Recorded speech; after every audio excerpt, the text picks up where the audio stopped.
Kakak-kakak, kita jumpa kembali dalam program ini, persiapan guru sekolah minggu. Kakak-kakak, kita kembali mempersiapkan bahan ajar dari Kisah Para Rasul pasal 3 ayat 1-10 dengan judul Belajar dari Kisah Petrus menyembuhkan orang lumpuh, Tuhan menyembuhkan.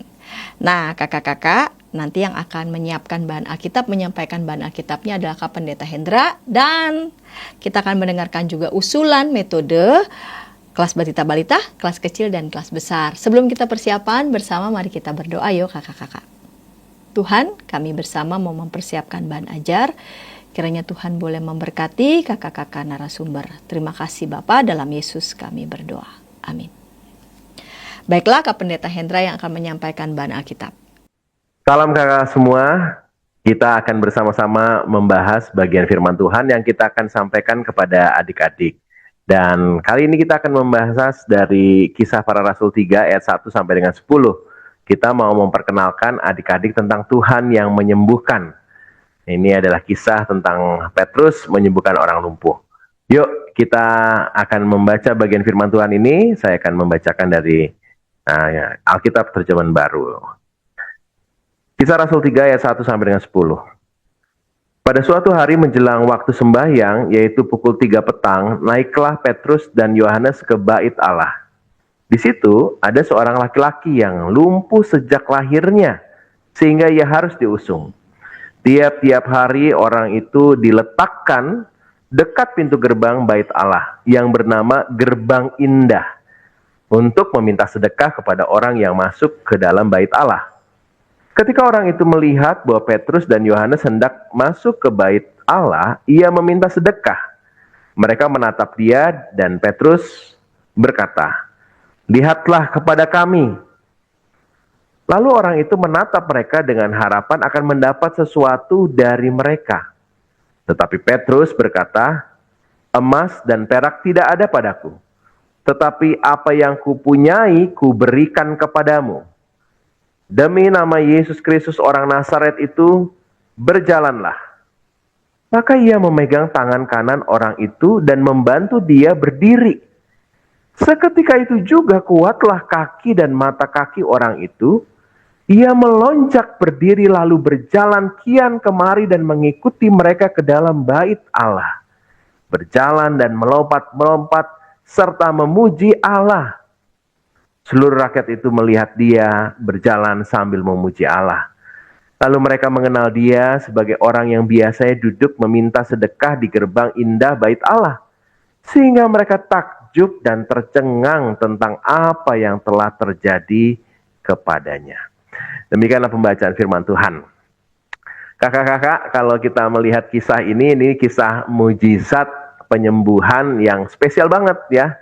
Dan kisah ini bukan hanya sekedar kisah penyembuhan biasa loh ya, tetapi ini adalah sebuah proklamasi kuasa nama Yesus. Dalam nama Yesus aku mengatakan padamu. Itu yang dikatakan Petrus kan ya, begitu. Jadi ini sebenarnya adalah proklamasi kekuatan kuasa Yesus yang mengubahkan tatanan hidup manusia ya. Kalau kita melihat situasi latar belakang kisah ini ada di bait Allah. Dan kehidupan religius umat Yahudi kan pusatnya itu ada di bait Allah ya. Ada beberapa poin penting dalam bacaan kita. Pertama ada keterangan tentang waktu sembahyang. Jadi ini ada sekitaran jam 15 ya, jam 3 sore itu ya. Jadi ini adalah waktu di mana sembahyang rutin orang-orang Yahudi itu dilakukan. Nah, hal ini menunjukkan bahwa jemaat Kristen mula-mula ya, Petrus, Yohanes ini kan tokoh-tokoh pengikut Kristus mula-mula ya, masih memelihara tradisi Yahudi namun dengan pemahaman baru di dalam Kristus. Jadi mereka masih ke bait Allah ya, mengikuti tradisi Yahudi tapi ada pemahaman baru tentang Yesus adalah Mesias begitu. Nah, juga yang berikutnya di waktu sembahyang itu ada keterangan tentang pintu gerbang indah. Nah, ini kemungkinan besar ini adalah gerbang Nikanor yang terbuat dari perunggu yang indah sekali katanya ya. Jadi ini perunggu yang indah dan pastinya mahal ya. Dan itu menjadi kontras sekali yang luar biasa. Kenapa? Di depan pintu gerbang yang indah itu duduk seorang lumpuh yang buruk sekali. Ya buruk sekali nasibnya karena ya dia disingkirkan secara sosial dan nggak bisa beraktivitas dengan baik begitu ya. Jadi ada kontras yang diperlihatkan antara gerbang indah dan si orang lumpuh ini. Dan ternyata orang lumpuh ini ditempatkan di sana untuk ya meminta sedekah ya, begitu meminta kebaikan. Nah, dalam tradisi Yahudi sendiri memberi sedekah itu kepada orang-orang miskin dianggap sebagai tindakan kebenaran ya, yang menjadi penting dalam amalnya begitulah. Nah, si lumpuh itu diletakkan di sana karena ini titik strategis. Ketika orang mau masuk bait Allah, mereka akan memberikan sedekah. Nah, ini orang yang masuk bait Allah kan orang-orang baik ya, dan mau menambahkan sedekah. Jadi posisinya itu strategis banget. Jadi kita menemukan ada beberapa kata kunci dan kita bisa menggabungkan maknanya. Pertama, tadi ya ada jam ibadah, ada gerbang indah dan kontras dengan si lumpuh, dan juga soal amal. Tapi juga ada beberapa hal yang lainnya. Ketika Petrus berkata ya, emas dan perak tidak ada padaku. Sebenarnya Petrus mau menegaskan bahwa kuasa gereja itu bukan terletak pada kekuatan kekayaan materi, melainkan otoritas rohani. Jadi aku nggak punya nih emas dan perak, tapi demi nama Yesus Kristus. Nah, ini budaya pada saat itu ya, kalau mau melakukan sesuatu, kuasa itu harus dibarengin dengan demi nama siapa gitu ya. Demi nama Hendra misalnya begitu ya, berarti kuasa itu ada kuasa seperti yang Hendra miliki. Tapi Petrus mengatakan demi nama Yesus Kristus. Jadi dia mau mengatakan bahwa kuasa yang aku akan nyatakan ini dimiliki oleh Yesus Kristus sendiri. Jadi kuasa hukum Kristus itulah yang menjadi kekuatan Petrus sendiri. Dan perkataannya jelas sekali ya, bangun dan berjalanlah. Ini frasa ini ya sebenarnya frasa yang identik dengan kebangkitan ya. Bangun, berjalan, berarti dia benar-benar dari nggak bisa apa-apa menjadi bangun dan bisa melakukan sesuatu. Jadi penyembuhan si lumpuh ini sebenarnya seperti kebangkitan ya, kebangkitan kecil bagi si lumpuh. Ya, kebangkitan besar itu adalah kebangkitan Yesus Kristus sehingga kita beriman kepada Yesus Kristus. Tapi kita sebagai orang yang percaya kepada Yesus Kristus, percaya pada kuasa kebangkitan Yesus itu, akan juga mengalami kebangkitan dari situasi yang kita ragu menjadi yakin, kita bimbang menjadi teguh kembali. Itu kebangkitan. Nah, si lumpuh ini dari nggak bisa ngapa-ngapain, dia bangkit, bahkan melonjak berdiri dan memuji Allah. Ini kalau kita kaitkan dengan apa yang dinubuatkan di Perjanjian Lama ya, di Yesaya 35 misalnya ayat 6 ya.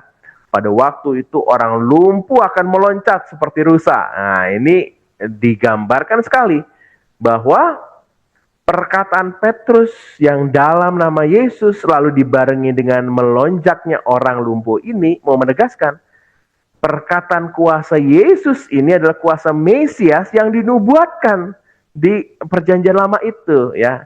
Ini cara Lukas dalam Kisah Para Rasul menuliskan kisah ini tuh kisah yang kuat sekali mau menggambarkan tentang siapa Yesus, bagaimana kuasanya, dan relasi dengan Perjanjian Lama. Wah, ini bagus sekali ya. Nah, apa yang dikatakan di dalam bacaan kita ini. Lalu apa pesan utamanya? Pesan sentral dari teks ini adalah tentang pemulihan, penyembuhan total ya. Tuhan itu tidak hanya ngomongin soal memberi sedekah ya, yang itu sementara sekali ya, mendapat uang, emas, perak, begitulah. Tapi Tuhan itu memberikan kesembuhan yang solusi permanen. Dia bisa bangkit ya. Kalau dia cuma dapat sedekah ya dia bisa makan, bisa membeli sesuatu begitu. Tapi tetap saja ada kungkungan kelumpuhannya. Tapi dengan kesembuhan itu pasti sangat terbuka. Dia bisa akses pekerjaan, dia bisa diterima di masyarakat dan lain-lainnya, akan banyak sekali pemulihan dari Tuhan. Jadi karya Tuhan bagi dunia itu bukan hanya sekedar juga bantuan-bantuan sosial, tetapi pemulihan martabat manusia itu penting. Nah, gereja perlu untuk melihat itu ya, bahwa gereja itu nggak sekedar memberikan ya bantuan, kasih sembako, kasih beasiswa begitu, tapi ya struktur masyarakat ini yang juga pemulihan martabat manusia penting banget ya. kerusakan alam kita harus tegaskan oleh gereja menolak itu, bahkan memperjuangkan hak-hak yang harusnya didapat oleh masyarakat adat atau di hutan-hutan, misalnya di Papua begitu. Itu juga penting untuk dinyatakan gereja. Dunia bisa melihat orang lumpuh sebagai objek belas kasihan, lalu memberi sedekah. Tapi Tuhan itu melihatnya sebagai sosok manusia dan dia adalah pribadi yang diciptakan Tuhan, berharga juga. Jadi dalam kisah kita ini adalah kisah di mana Tuhan itu melampaui segala bayangan pembebasan berupa materi, tetapi Tuhan itu menyembuhkan martabat manusia. Nah, ini penting banget ya buat adik-adik pengenal ini. Apa relevansinya buat adik-adik nih? Pertama, tangan Tuhan untuk menolong itu bukan kurang panjang ya. Tuhan menolong dan menolong setiap orang, bahkan orang yang lumpuh sejak lahir ya. Artinya Tuhan bisa menolong siapapun. Nah, ini perlu diyakini oleh adik-adik sehingga adik-adik benar-benar yakin akan penyertaan Tuhan ya. Itu pertama. Juga Tuhan itu melihat yang terlupakan. Ini kan orang lumpuhnya terlupakan ya, dia nggak dianggap lah gitu. Tapi Tuhan tuh melihat ya, melalui Petrus yang melihat itu. Jadi siapapun adik-adik percayalah bahwa Tuhan tuh selalu ingat dengan adik-adik. Lalu ketika orang lumpuh ini melonjak dan memuji Tuhan, lalu orang-orang tuh jadi kenal Tuhan juga. Nih, sukacitanya itu menular juga. Sukacita orang yang dipulihkan menular. Adik-adik kalau ngalamin pengenalan akan Tuhan, aduh Tuhan baik banget sama saya ya. Adik-adik akan yakin dia pasti bisa menjalankan semua tugas sekolah dengan baik. Dia juga bisa sungguh-sungguh memuliakan Tuhan dan itu menular ke teman-teman di kelasnya ya. Itu penting banget ya. Dan yang terakhir ini soal emas perak ya. Yesus itu tidak memberikan sekedar memberikan materi, tapi Yesus itu memberikan kuasa yang memulihkan dan membangkitkan. Adik-adik mungkin papa mamanya nggak punya banyak materi, tapi Tuhan tuh memberi kebahagiaan. Papa yang baik, yang mengasihi, yang mau juga bekerja walaupun mungkin penghasilan sedikit, tapi papa yang tekun, papa yang selalu hadir, papa yang selalu mau mengampuni, memeluk, mama yang mendukung, punya kasih sayang, gak menuntut, ngomel-ngomel, tapi benar-benar menerima adik-adik apa adanya. Itulah hadiah terbesar. Jadi bukan hanya sekedar emas perak, tapi juga kuasa Tuhan yang memberikan kepulihan. Adik-adik perlu mengenal Tuhan yang menyembuhkan, Tuhan yang bukan hanya menyembuhkan orang lumpuh ini, tapi juga adik-adik. Kakak-kakak, selamat memberitakan tentang Tuhan yang menyembuhkan melalui kisah Petrus yang menyembuhkan orang lumpuh ini. Sampai ketemu ya, Tuhan Yesus berkati. Terima kasih Kak Pendeta Hendra yang sudah menyampaikan bahan Alkitab. Sekarang kita mendengarkan usulan metode di kelas Batita Balita. Yang akan menyampaikannya adalah Kak Johannes Suryo. Namun sebelumnya kita dengarkan pesan-pesan berikut ini.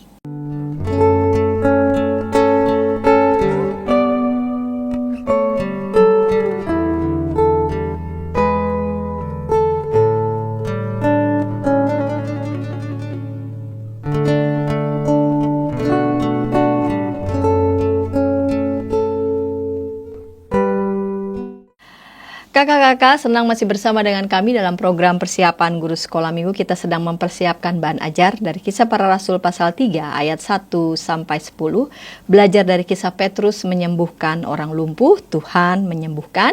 Kita mau mendengarkan usulan metode di kelas Batita Balita. Yang akan menyampaikannya adalah Kak Johannes Suryo. Mari Kak Johannes Suryo. Shalom, kakak-kakak sekolah minggu. Senang berjumpa kembali dengan saya, Kak Johannes. Pada hari ini kita akan sama-sama ya berbagi cerita, berbagi ide bagaimana mengajar dan juga mempersiapkan guru-guru sekolah minggu di dalam mengajar adik-adik. Nah, adapun tema pada hari ini ialah Tuhan menyembuhkan. Dan kita mau belajar dari kisah Rasul Petrus yang menyembuhkan orang lumpuh di bait Allah. Nah, ayat yang kita ambil adalah dari Kisah Para Rasul 3 ayat 1 sampai 10. Dan tujuannya pada minggu ini kita mau belajar untuk kelas Batita dan Balita bahwa anak-anak tahu kisah Petrus dan juga orang lumpuh. Dan anak-anak dapat menceritakan ulang kisah ini Bagaimana Rasul Petrus menyembuhkan mereka dan anak-anak paham bahwa Tuhanlah yang menyembuhkan. Nanti kita bisa menggunakan alat peraga seperti koin dan juga gambar gerbang ataupun juga dalam aplikasinya kita mengajar mereka bahwa Tuhan menyembuhkan dapat melalui doa ataupun melalui orang-orang yang Tuhan pakai di dalam kehidupan kita. Adapun ada dua fase yang saya bagikan. Yang pertama ialah ice breaking dan juga hook gitu ya. Kita mengajak adik-adik kita untuk mengawali ibadah dengan semangat. Kita bisa mengajak kepada mereka, halo adik-adik, hari ini siapa yang sehat dan bisa berjalan? Lalu kita mengajak mereka untuk bernyanyi jalan serta Yesus ya. Anak-anak diajak berdiri lalu menyanyikan sebanyak 2 kali. Tujuannya untuk apa? Untuk mengawali ibadah dengan ceria dan semangat. Memfokuskan perhatian anak-anak pada fungsi kaki yang sehat. Lalu pada fase kedua, kita menyadarkan mereka bahwa ketika kaki kita sehat, kita mudah berjalan, kita mudah berlari, bahkan kita bisa bermain bola ya gambarnya, atau kita bisa bermain dengan bebas. Tetapi kalau kita sakit, ya, maka apakah kita dapat berjalan? Ya, tentu tidak, ya. Nah, karena itu hari ini kita mau belajar tentang seorang yang lumpuh, yang tidak bisa berjalan bahkan sejak lahir, yang mengalami sakit penyakit, tetapi Tuhan menggunakan Rasul Petrus untuk menolong dan menyembuhkannya. Adapun visualisasi nanti pada saat bercerita ya, kita bisa menggunakan alat peraga ya. Saat bercerita kita menggunakan agar adik-adik mudah memahami bukan hanya sekedar mendengar, tetapi juga melalui alat peraga agar mereka memahami. Ya, misalnya kakak-kakak dalam adegan yang pertama ya, kisah Rasul Petrus dan Yohanes yang pada hari itu sedang memasuki bait Allah. Kita dapat menggunakan alat peraga sebuah pintu gerbang ya, guru-guru menempelkan gambar kumpulan orang sakit di dekat gambar pintu gerbang ya. Dan di sini dapat dijelaskan secara singkat kepada anak-anak bahwa pada zaman itu orang sakit memang seringkali duduk di depan pintu gerbang untuk meminta bantuan ataupun juga pertolongan. Lalu kita mengajak adik-adik gitu ya bahwa Rasul Petrus dalam hal ini memberikan gitu ya, menolong tetapi dalam bentuk apa? Maka pada adegan yang kedua ya kita dapat melihat mengajar adik-adik bahwa Rasul Petrus dan Yohanes nggak memiliki apa-apa, termasuk uang untuk dibagi-bagikan nggak ada. Ya, kita bisa menunjukkan uang koin yang seringkali dipakai pada zaman itu. Ya, tetapi Rasul Petrus ya memakai bukan uang, melainkan kuasa yang daripada Tuhan. Dan di sini Petrus dan Yohanes punya kuasa diberikan Yesus untuk menyembuhkan. Tanyakan kepada mereka juga. Kalau begitu, Rasul Petrus menyembuhkan dengan kuasa siapa? Ya, tentu kita bisa mengajak adik-adik kita dengan mengatakan bahwa Tuhan yang menyembuhkan. Ya, kita mengajak mereka bisa dengan gerakan, ya, dengan lagu, dengan pujian. Lalu kita bisa mengajar mereka, ya, ketika mereka bertanya, bagaimana ya cara Tuhan menyembuhkan kita? Maka kakak-kakak kita bisa mengajar mereka bahwa melalui kuasa doa sama seperti Yesus lah. Melalui Petrus Tuhan menyembuhkan mereka ya. Kita juga diajak senantiasa berdoa ketika kita sakit. Bahkan kita mengajar mereka bahwa Tuhan menyembuhkan nggak selalu dari kuasa yang besar mukjizatnya, tapi bisa melalui perantara.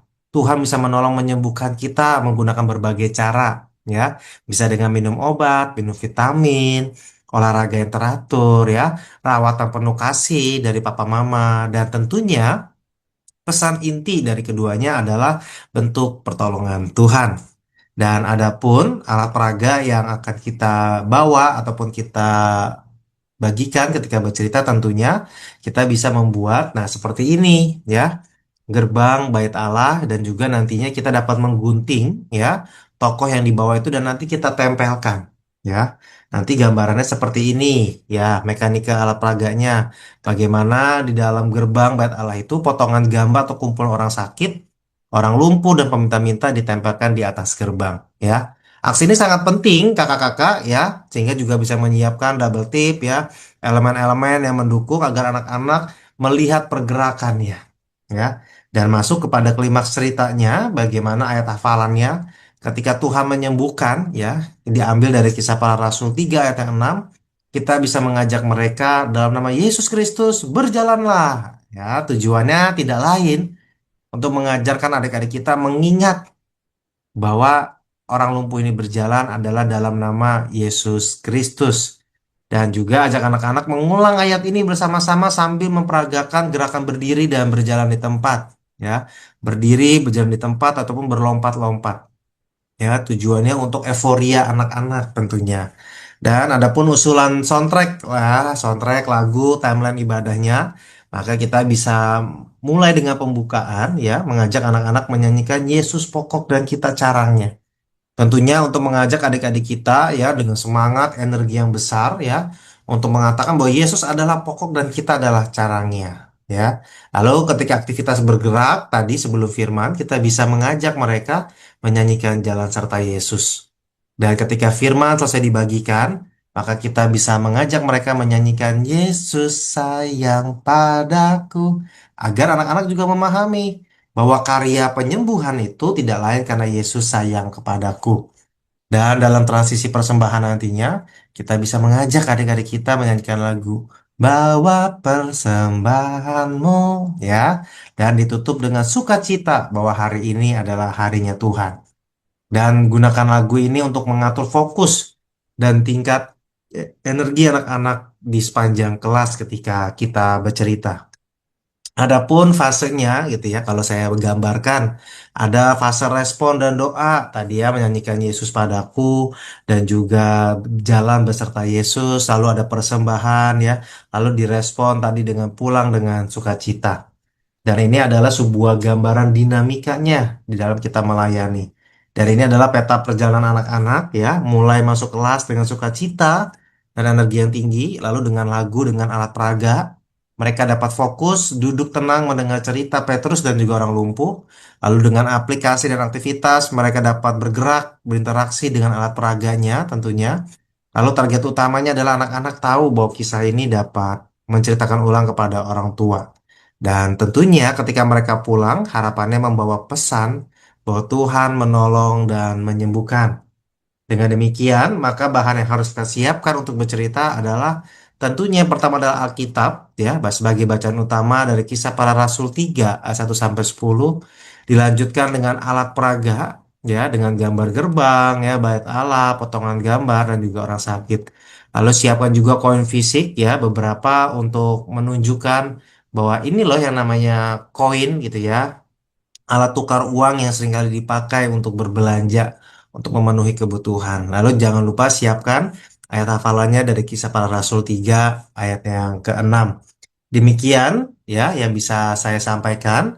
Kiranya semoga ide cerita ini dapat membantu kakak-kakak dalam mempersiapkan sekolah minggu untuk adik-adik kita. Selamat mempersiapkan, kiranya Tuhan memberkati. Terima kasih ya Kak Johannes Suryo yang telah menyampaikan usulan metode di kelas Batita Balita. Sekarang kita menyampaikan usulan metode di kelas kecil, yang menyampaikannya adalah Kak Julieta, Engelberta, Wira Putri. Namun sebelumnya kita dengarkan pesan-pesan berikut ini. Dari kungkungan malam gelap, nyanyikanlah nyanyian baru setiap hari Rabu pukul 12 waktu Indonesia Barat. Dapat Anda nikmati di channel Lagu Rohani YKB TV. Kakak-kakak senang masih bersama dengan kami dalam program persiapan guru sekolah minggu. Kita sedang mempersiapkan bahan ajar dengan tema belajar dari kisah Petrus menyembuhkan orang lumpuh, Kisah Para Rasul pasal 3 ayat 1 sampai 10. Tuhan menyembuhkan. Kita mau mendengarkan usulan metode di kelas kecil, yang menyampaikannya adalah Kak Julieta, Engelberta, Wira Putri. Mari Kak Julieta. Shalom kakak-kakak guru sekolah minggu dimanapun berada. Senang sekali kita kembali lagi untuk bersama belajar dan juga mempersiapkan diri dalam persiapan guru sekolah minggu dengan bahan ajar Tuhan menyembuhkan dari Kisah Para Rasul pasal 3 ayat 1 sampai 10. Saya Putri akan memberikan sedikit gambaran begitu ya untuk kakak-kakak, biarlah semoga jadi inspirasi dan juga bisa membantu kakak-kakak sekalian untuk mempersiapkan diri dalam pelayanan berikutnya di kelas sekolah minggu. Nah, temanya adalah Tuhan menyembuhkan kakak-kakak dari Kisah Para Rasul 3 ayat 1 sampai 10. Tadi sudah dijelaskan ya soal bagaimana latar belakang dan lain sebagainya. Kita langsung saja masuk untuk hal-hal yang perlu diperhatikan terkhusus untuk di kelas kecil. Nah, kakak-kakak, Dari tujuannya dulu begitu ya. Tujuannya untuk kelas kecil adalah yang pertama, anak mengerti bahwa Tuhan memberikan kemampuan pada Petrus untuk menyembuhkan orang lumpuh. Dan yang kedua, anak yakin bahwa Tuhan memberikan kemampuan pada dirinya untuk memuliakan nama Tuhan. Jadi, dua ini yang menjadi titik fokus ya, titik fokus, titik pusat begitu ya, untuk anak-anak boleh bersama Bu Muli dengan kakak-kakak sebagai pendamping atau fasilitatornya. Nah, langsung masuk ke poin pentingnya ya kakak-kakak. Poin penting yang kira-kira perlu untuk disampaikan atau kata-kata kunci begitu yang biarlah anak juga memahami. Yang pertama dan yang kedua adalah soal ketika anak sakit begitu ya. Jadi kan ya sebagai anak-anak dan ya anak-anak adalah manusia begitu ya. Manusia itu kan bisa yang namanya sakit gitu. Kalau dari seluruh anak ini juga menjadi poin penting bahwa anak-anak ketika sakit mereka tahu mereka kepada siapa mereka mencari kesembuhan yaitu pada Tuhan. Jadi dua poin pertama justru bicara bahwa ketika sakit dia berdoa, kemudian memohon sama Tuhan, Tuhan sembuhkan aku dan lain sebagainya. Tapi memang juga harus disampaikan juga bahwa ada otoritas Tuhan loh gitu dalam menyembuhkan begitu. Bisa jadi lama, bisa jadi cepat, bisa jadi ya itu kondisi yang juga harus adik-adik alami sepanjang hidup ya bisa saja. Dan ini nggak cuma soal bicara soal anak-anaknya, tapi juga bisa mungkin juga ke arah keluarganya. Misalnya anak-anak kan juga mungkin bertemu dengan papa mamahnya yang sakit atau kakek neneknya yang sudah berusia dan punya penyakit-penyakit tertentu misalnya. Jadi kan ada kondisi-kondisi bahwa penyakit itu mungkin Tuhan nggak sembuhkan seperti ya kembali sehat walafiat seperti sedia kala begitu. Tapi ya itulah manusia boleh memohon kesembuhan dan berdoa kepada Tuhan, tapi otoritasnya pada di dalam tangan Tuhan begitu ya. Sehingga kalau saya berikan note sedikit bagi kakak-kakak dalam menyampaikan bahan ini adalah juga sensitif atau peka terhadap kondisi dari anak-anak yang kita ampu begitu ya. Misalnya ada anak-anak yang punya penyakit tertentu, misalnya sudah punya diabetes sejak kecil harus cuci darah. Atau mungkin ya bukan bermaksud bagaimana misalnya ya anak-anak dengan berkebutuhan khusus begitu ya. Ya itu kondisi yang memang menjadi bagian dari kehidupan mereka. Mungkin mereka juga, kok aku udah minta sama Tuhan nggak disembuhin sih. Nah kita juga sebagai DSN perlu hati-hati dan lebih peka dalam menyampaikan bahan ini. Makanya otoritas Tuhan juga menjadi satu hal yang perlu disampaikan ke anak-anak begitu. Tuhan bisa menyembuhkan, tapi Tuhan apa ya? Ya ada otoritas Tuhan gitu ya. Nggak cuma Tuhan kita minta dan Tuhan kasih begitu saja.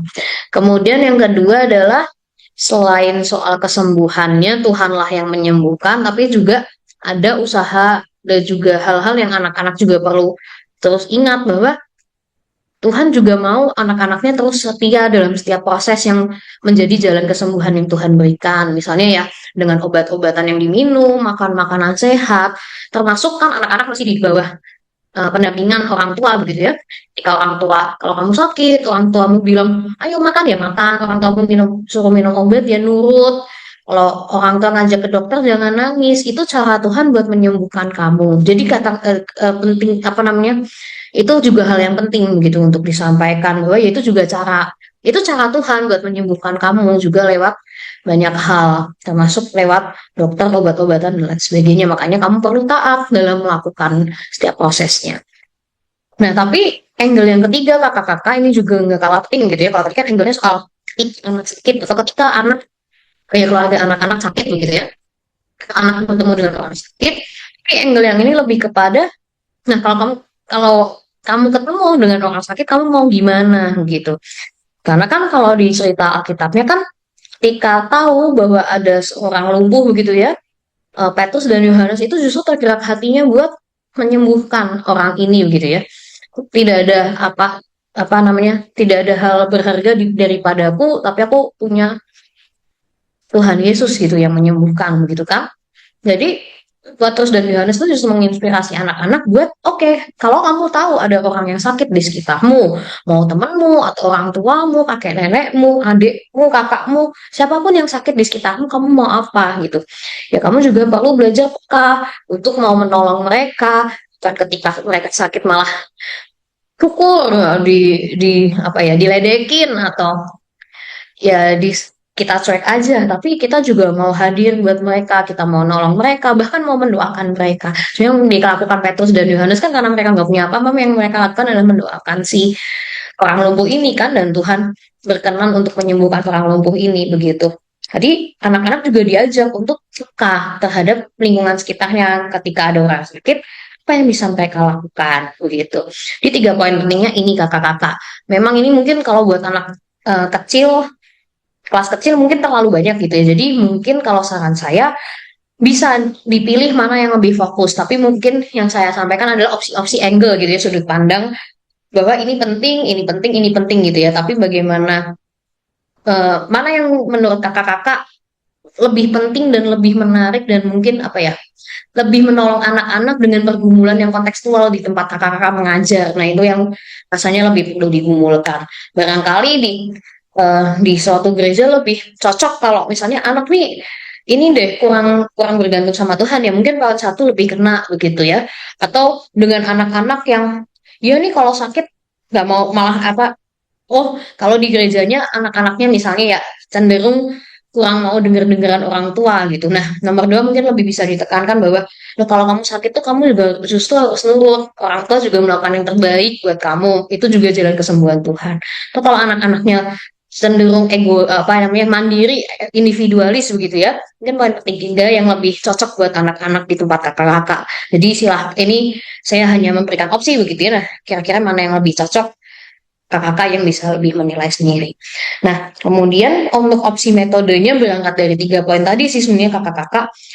Yang pertama, kalau misalnya lebih menekankan soal yang poin 1 begitu ya, siapa yang engkau cari ketika engkau sakit gitu ya.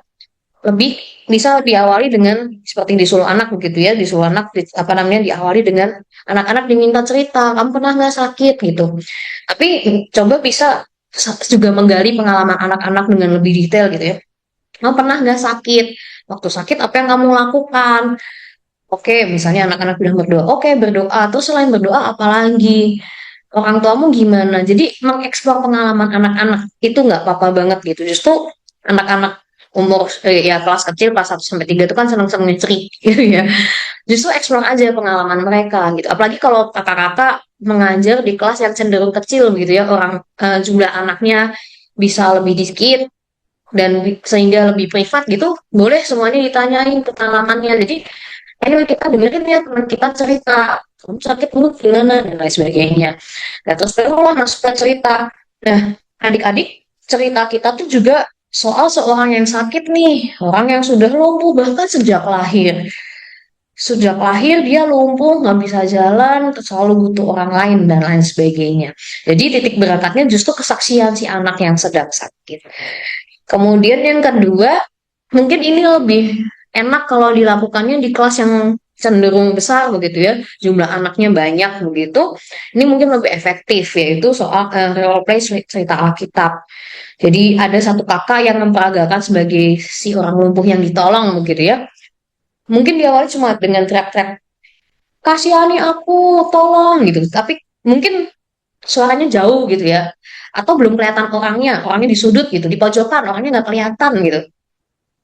Dan suaranya lirih, ya bayangin begitu ya, dia si orang ini seumur hidupnya nggak bisa jalan begitu, cuma bisa ketika mengharapkan belas kasihan orang lain, butuh pertolongan orang lain.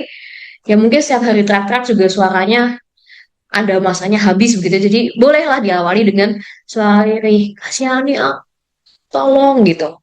Terus sebagai kakak pencerita, wah, boleh ada yang kakak yang sebagai pencerita, atau boleh ada yang merole-playkan Yohanes dan Petrus gitu ya. Kalau kakak cowoknya nggak terlalu banyak, mungkin lebih ideal kalau sebagai pencerita gitu ya. Adik-adik dengar nggak? Tadi kayaknya ada yang ngomong ya. Ayo diam dulu, diam dulu. Tadi kayaknya ada yang ngomong gitu.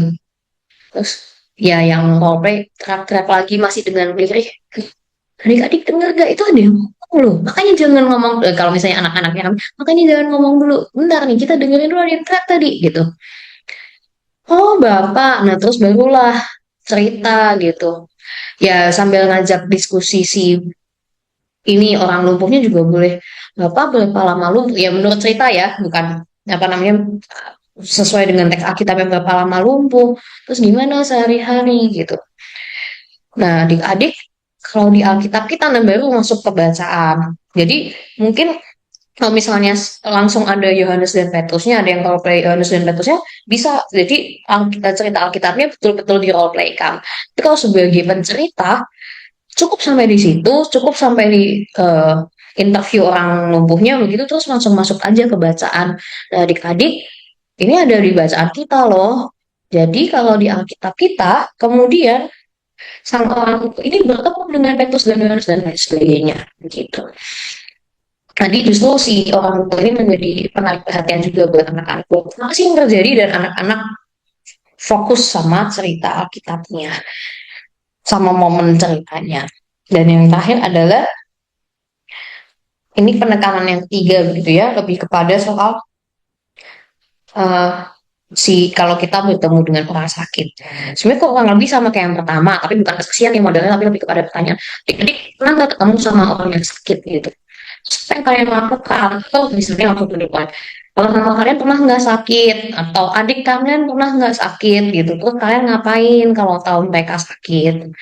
Nah, adik-adik, di cerita kita ada tokoh yang juga tahu nih kalau ada orang sakit, yaitu Yohanes dan Petrus.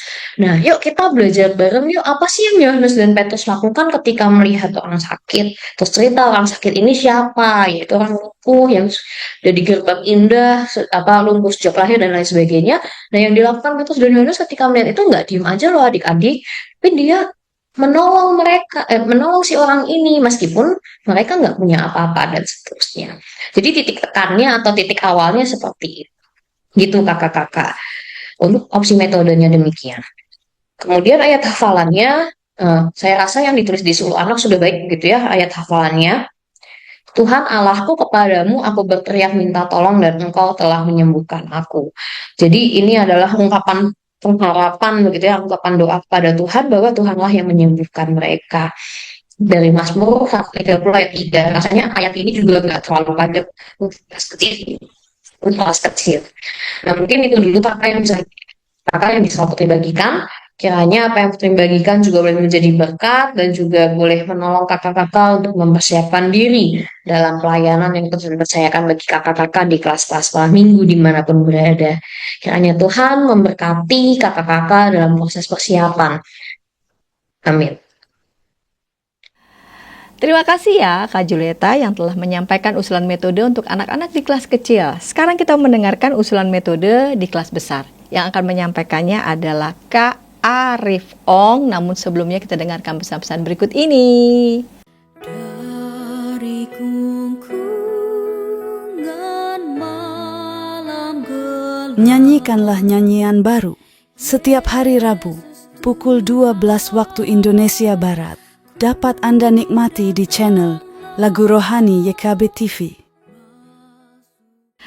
Kakak-kakak senang masih bersama dengan kami dalam program persiapan guru sekolah minggu kerjasama Yayasan Komunikasi Bersama dengan Bina Warga. Kita sedang mempersiapkan bahan ajar dari Kisah Para Rasul pasal 3 ayat 1-10, belajar dari kisah Petrus menyembuhkan orang lumpuh, Tuhan menyembuhkan. Kita mau mendengarkan usulan metode di kelas besar yang akan menyampaikannya adalah Kak Arif Ong. Mari Kak Arif Ong. Rekan-rekan sekalian, kita hari ini akan mempersiapkan untuk pengajaran di kelas besar dari Kisah Rasul pasal yang ketiga ini, Tuhan menyembuhkan. Tujuannya adalah supaya anak mengerti bahwa Tuhan yang memberikan kemampuan kepada Petrus untuk bisa menyembuhkan orang yang lumpuh. Lalu anak yakin bahwa Tuhan memberikan kepada dia juga kemampuan untuk bisa memuliakan Tuhan. Nah, saya akan memulai dengan sebuah permainan. Lalu dari permainan itu baru masuk ke dalam pengajaran dan baru ditutup. Gitu ya. Kita mulai. Nah, anak-anak hari ini kita mau main. Adik-adik kita hari ini mau main. Siapa yang udah siap untuk main? Permainannya hari ini adalah kitab judulnya Tanpa Kaki. Tanpa Kaki. Nah, kakak udah siapin sebuah koran. Nah, kalian semua duduk di koran ini, gitu ya. Kalian duduk di sini, lalu kakak sudah siapkan stiker di ujung sana. Di ujung sana ada stiker dan kalian bisa berlari tanpa kaki, berlari ke ujung tembok sana, mengambil stikernya, tempel di sini. Siapa yang menempel stiker paling banyak di sini, dialah yang jadi pemenangnya. Siap? Lalu kita biarkan anak-anak bermain. Nah, berarti ada beberapa hal yang perlu disiapkan. Kita mungkin perlu siapkan koran, atau misalnya kalau misalnya ada di ruangan yang cukup kondusif, ya kita bisa biarin anak-anak ngesot dan berbahagia lah ya. Dan juga kita perlu siapkan stiker-stiker. Atau kalau misalnya tidak ada stiker, bisa siapkan beberapa mainan yang kecil-kecil gitu ya. Dan mereka ngesot tanpa kaki, mengambil mainan itu dan menaruhnya di dalam eh, di ujung sebelah sininya. Semakin banyak, anak-anak akan semakin bahagia, biasanya begitu. Oke, ketika anak-anak sudah selesai, oke, oke, oke, oke. Siapa pemenangnya? Oke, langsung kita umumkan begitu siapa yang menang. Lalu kita ajak anak-anak tutup mata sebentar. Tutup mata sebentar. Ini untuk menurunkan adrenalin mereka gitu ya. Tutup mata, minta mereka tarik napas, buang. Lalu minta mereka memikirkan tangan kalian sekarang pegel nggak? Capek ya? Bersyukur sama Tuhan kalau kita punya kaki. Ada teman-teman kita yang hidupnya begini, kita cuma melakukan itu selama 2 menit atau 3 menit, tapi ada teman-teman kita yang hidupnya begitu. Mereka masih tutup mata, tarik nafas lagi, biarkan mereka tenang.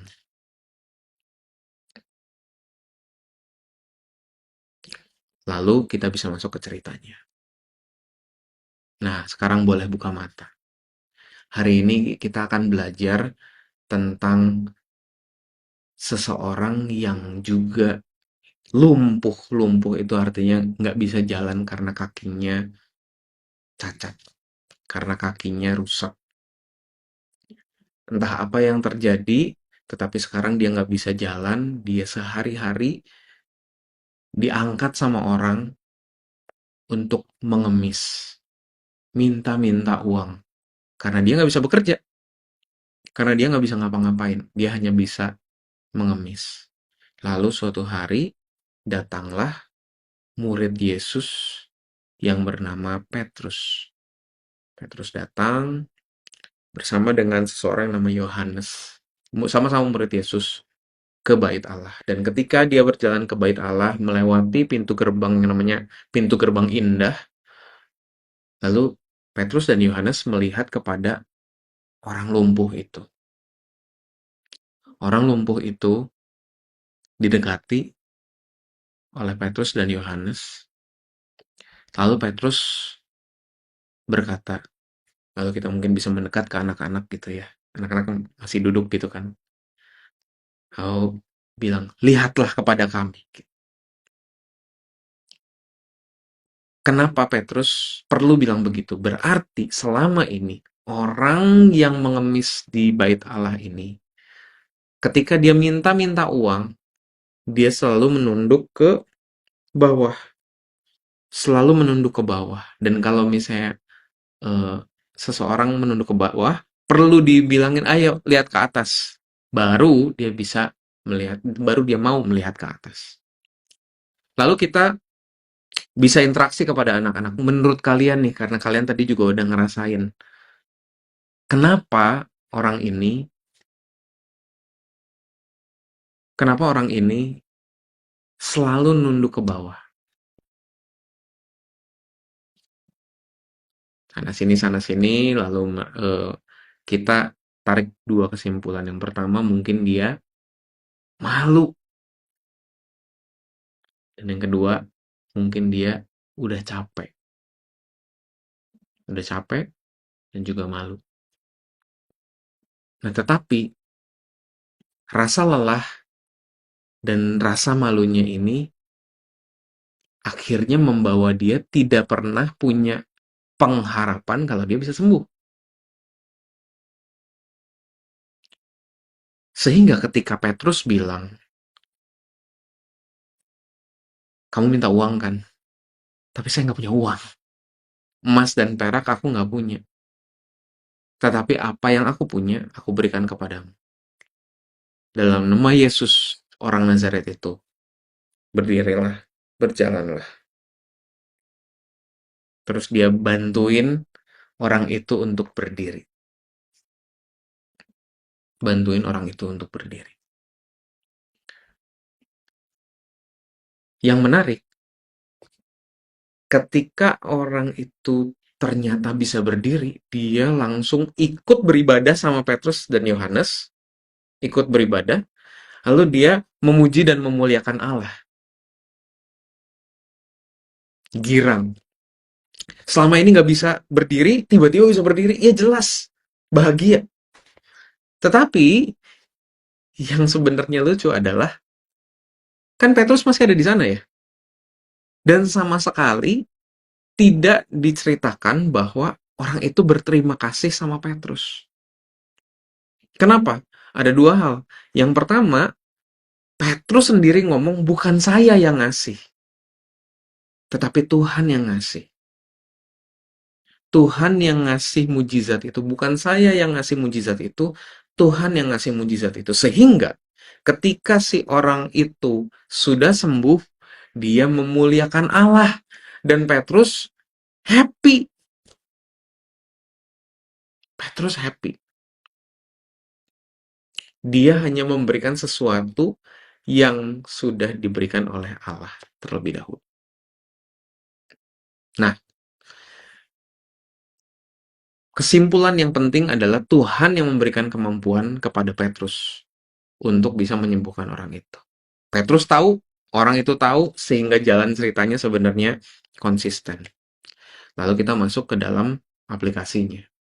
Nah, sekarang, apa yang Tuhan sudah berikan kepada kalian? Apa yang sudah Tuhan titipkan kepada kalian? Mungkin dalam pelajaran kalian pinter.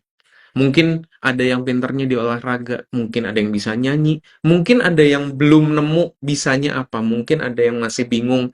Saya tuh sukanya apa, saya pengennya kemana. Kalian perlu cari itu. Kalian perlu cari apa yang Tuhan titipkan. Dan ketika kalian sudah tahu, itulah yang Tuhan bisa berikan melalui kamu untuk orang-orang di sekitar kamu. Mungkin nanti kalian akan bekerja, kalian akan sekolah, dan dalam perjalanan hidup kalian, kalian bisa memberikan diri kalian menjadi berkat buat banyak orang. Mungkin ada yang beneran kayak dalam kisah ini gitu ya, menyembuhkan orang karena jadi dokter. Mungkin ada yang jadi insinyur. Mungkin ada yang jadi orang yang profesional gitu. Mungkin ada yang jadi YouTuber, jadi influencer, ada yang jadi MC, yang jadi penyanyi segala macam gitu. Mungkin kita bisa tanyain anak-anak ada yang kepikiran mau jadi apa. Tetapi kita tekankan bahwa Tuhanlah yang memberikan kemampuan itu kepada mereka. Dan ketika mereka akhirnya memberikan diri mereka menjadi berkat buat orang lain, mereka melakukannya untuk memuliakan Tuhan. Itu bukan sesuatu yang jadi milik mereka, karena itu adalah sesuatu yang Tuhan berikan. Lalu bisa masuk ke ayat hafalannya, Yeremia 30 ayat 17. Terima kasih. Ini usulan dan penjabaran yang bisa saya berikan. Sampai jumpa, Tuhan Yesus memberkati. Terima kasih ya Kak Arif Ong yang sudah menyampaikan usulan metode di kelas besar. Nah, kakak-kakak, kami telah merampungkan bahan Alkitab dan juga usulan metode di setiap kelas Batita Balita kecil dan besar.